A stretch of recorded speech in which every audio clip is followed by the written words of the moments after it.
আমরা যদি লক্ষ্য করি আগামী সময়ের যেই হেডলাইনটি যে জয় বাংলাদেশ শুরু বাংলাদেশ জিন্দাবাদ দিয়ে শেষ, এই যে রাষ্ট্রপতি শাহাবুদ্দিনের যে পদত্যাগের পরবর্তী সংবাদে তারা শিরোনাম করেছে।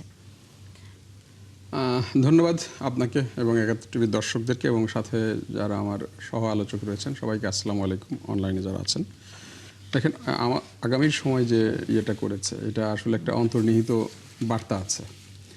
আমাদের সাবেক রাষ্ট্রপতি, এখন তো আমরা সাবেক বলবো, যিনি সদ্য সাবেক হলেন, তিনি বেশ গর্বের সাথে বলতেন আমি ছাত্রলীগের কর্মী, আমি শেখ হাসিনার কর্মী, এবং তার সম্পর্কে তিনি শেখ হাসিনার পা ছুঁয়ে সালাম করতেন, যদিও বয়সে শেখ হাসিনার থেকে বড়।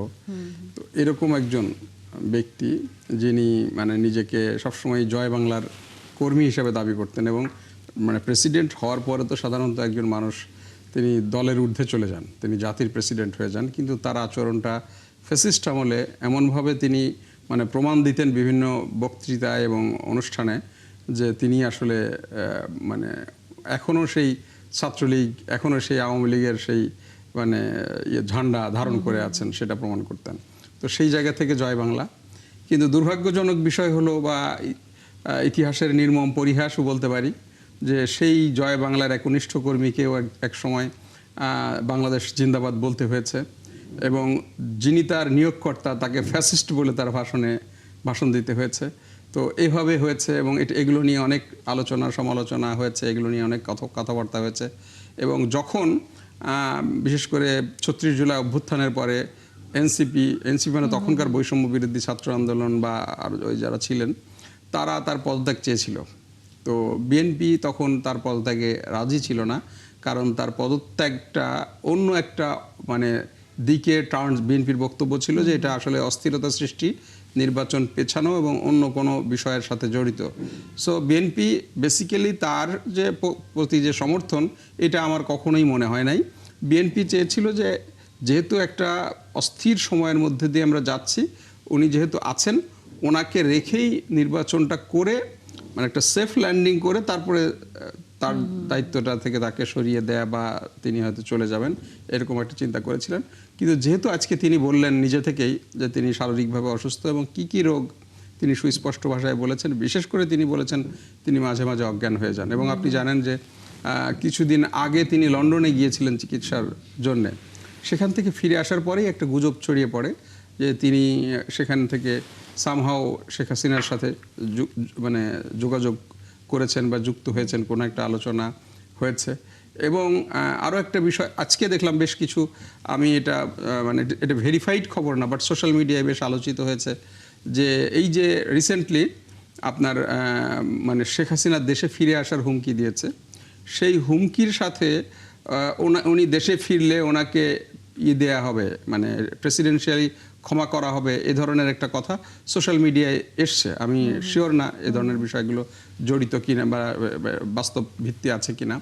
সব কিছু মিলিয়েই তিনি কিন্তু দেশে ফিরে আসার পরে আমরা দেখলাম শেখ হাসিনা আমি ডিসেম্বরেই ফিরবো, এবং বারবার তিনি যে কয়েকটা অডিও আমরা দেখেছি এবং রয়টার্সের সাক্ষাৎকার পরবর্তীকালেও যে সমস্ত অডিও লিক হয়েছে, উনি খুব কনফিডেন্টলি বলেছেন তিনি দেশে ফিরবেন। তো সব মিলিয়ে একটা পর্যায়ে আমরা দেখলাম যে মানে চুপ্পুকে বিদায় নিতে হলো। এটা এখন তিনি এই যে জয় বাংলার কর্মী, যেটা আগামী সময়ে করেছে, জয় বাংলার কর্মীর বাংলাদেশ জিন্দাবাদ দিয়ে বিদায়, এটা কতটা সুখকর, এটা ইতিহাসের বা রাজনীতির বিচারে, রাজনীতিতে শেষ কথা বলে কিছু না, এরকম নানা কথা থাকে। তো রাজনীতি হয়তো বিচার করবেন যারা ঐতিহাসিক থাকবেন, তারা যখন ইতিহাস লিখবেন এই সময়ের, তারা হয়তো এটাকে মূল্যায়ন করবেন যে এটা আসলেই কতটা সঠিক ছিল বা নৈতিকতাটা তিনি রক্ষিত করতে পেরেছেন কিনা। কিন্তু এটাও তাকে বলতে হবে যে বাস্তবতাটা হলো যে এই রাষ্ট্রপতি তিনি যদি নিজে থেকে পদত্যাগ করতেন ওই চাপের মধ্যে, তাহলে কিন্তু দেশ একটা অস্থিতিশীল সময়ের মধ্যে পড়তো। সেই ক্রেডিটটা দিতে হবে। যে জন্য আমাদের মানে স্পিকার, এখন অস্থায়ী রাষ্ট্রপতি, তিনি কিন্তু তার ভাষণে বলেছেন যে তিনি ফ্যাসিস্ট দ্বারা নির্বাচিত হলেও তিনি দেশকে পরবর্তীকালে তিনি দেশকে মানে গণতন্ত্রে উত্তরণের পথে তিনি সহযোগিতা করেছেন। এই ধন্যবাদ আমিও তাকে দিতে চাই যে তিনি একটি মানে দেশকে সুন্দরভাবে নেয়ার ক্ষেত্রে, গণতন্ত্রের উত্তরণের ক্ষেত্রে, নির্বাচন হওয়ার ক্ষেত্রে নানা ধরনের চাপ, নানা ধরনের গুজব, নানা ধরনের প্রেশার তার উপরে ছিল এবং বারবার তার দিকে হুমকি গেছে। বারবার আমরা দেখেছি মানে বঙ্গভবনের নিরাপত্তা বাড়ানো হয়েছে। আমি বঙ্গভবনের পাশেই বসবাস করি, আমি দেখেছি আমার যাতায়াতের পথের মধ্যে পড়ে কিভাবে সেই জায়গাগুলোতে সিকিউরিটি দেয়া হয়েছে। তো সব কিছু মিলিয়ে তিনি কিন্তু অটুট ছিলেন। তিনি অন্যান্য আমরা যে আব্দুর রহমান বিশ্বাস বা ইয়াজউদ্দিন সাহেবকে যেভাবে ভেঙে পড়তে দেখেছি, তিনি কিন্তু ভেঙে পড়েন নাই। তিনি তার জায়গায় অটুট ছিলেন এবং তিনি কিন্তু একটা এই অস্থির সময় এবং এই ষড়যন্ত্র মোকাবেলা করে দেশটাকে গণতন্ত্রে উত্তরণের পথে এবং গণতন্ত্রে মানে এই যে আমাদের গণতন্ত্রকে নোঙর করানো পর্যন্ত তিনি কিন্তু দায়িত্ব নিয়েছিলেন। এই ক্রেডিট আমরা তাকে দিতেই পারি। আচ্ছা, আমাদের সাথে আছেন রাশেদুল ইসলাম রাশেদ, জামাত ইসলামের দলীয় সংসদ সদস্য। রাষ্ট্রপতির বিদায় এই মুহূর্তে তিনি পদত্যাগ করেছেন, আসলে আমরা বিদায় সেভাবেও বলতে পারি না, তিনি স্বেচ্ছায় পদত্যাগ করেছেন। বিষয়টা কিভাবে দেখছেন? প্রথমে যদি একটু ছোট করে মন্তব্য নেই আপনার কাছ থেকে। ধন্যবাদ তানিয়া আপনাকে, আপনার মাধ্যমে ৭১ টিভির দর্শক শ্রোতা যারা শুনছেন এখন দেখছেন সবাইকে শুভেচ্ছা এবং সালাম জানাচ্ছি। আসসালামু আলাইকুম ওয়া রাহমাতুল্লাহি ওয়া বারাকাতুহু। এটি আসলে হবারই কথা ছিল, কিন্তু অযথাই দেরি করা হলো। এটি নিয়ে আবার নানান কথাবার্তা চলছে বর্তমানে। তার মধ্যে একটি হচ্ছে যে মাস ছয়েক সময় একটু নেওয়া হলো যাতে পরবর্তী মেয়াদে একজনকে রাষ্ট্রপতি নিযুক্ত করার পর তিনি 5 বছর থাকবেন, তাহলে পরবর্তী মেয়াদের যে সরকার আসবে সেই সরকারের বিষয়গুলো সমুন্নত রাখার ক্ষেত্রে নির্বাচন সহ বিভিন্ন বিষয় আসলে থাকে, সেই সবের ক্ষেত্রে একটা আগাম 6 মাসের প্রস্তুতি নিয়ে রাখলো নতুন সরকার। এই টাইপের একটা মিথ কিন্তু আলোচনায় আছে। দেখুন এটি কেন বলছে যে এই যে রাষ্ট্রপতিকে পদত্যাগ করতে হবে, এটি তো সেটেলড।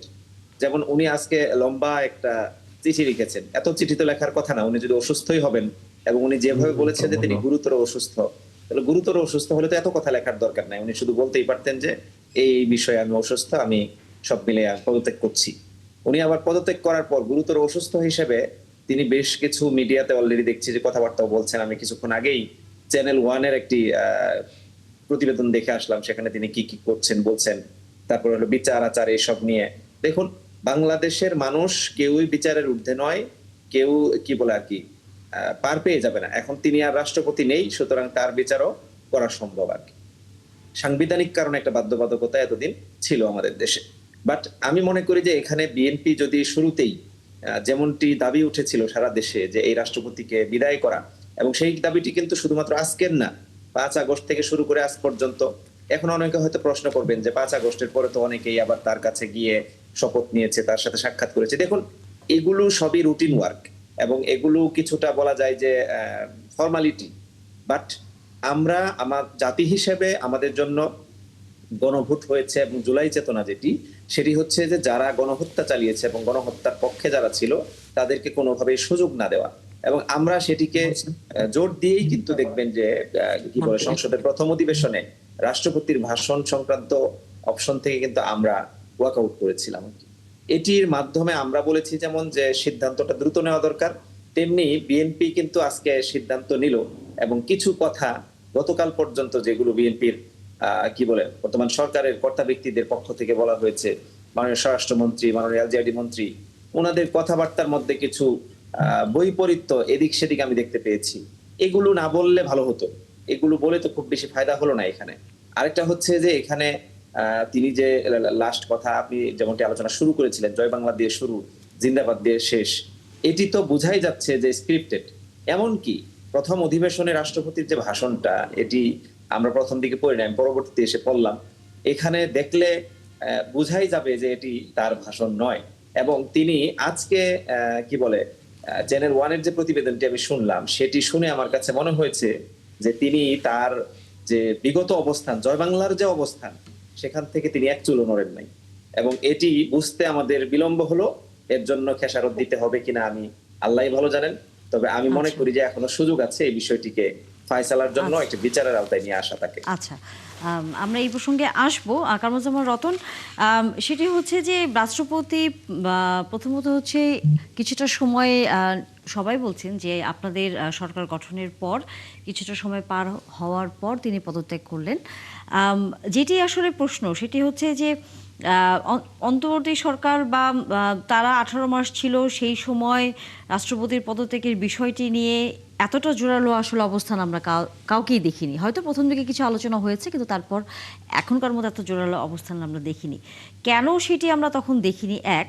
দ্বিতীয়ত বিভিন্ন গণমাধ্যমের বরাত দিয়ে আসলে যদি কথাটা আমি বলি, যে কেউ কেউ বলছেন যে রাষ্ট্রপতি আজকের পদত্যাগ করার জন্য সরকারের পক্ষ থেকে এক ধরনের বার্তা তার কাছে দেওয়া হয়েছে যে তিনি যেন পদত্যাগ করেন। আসলেই কি তাই?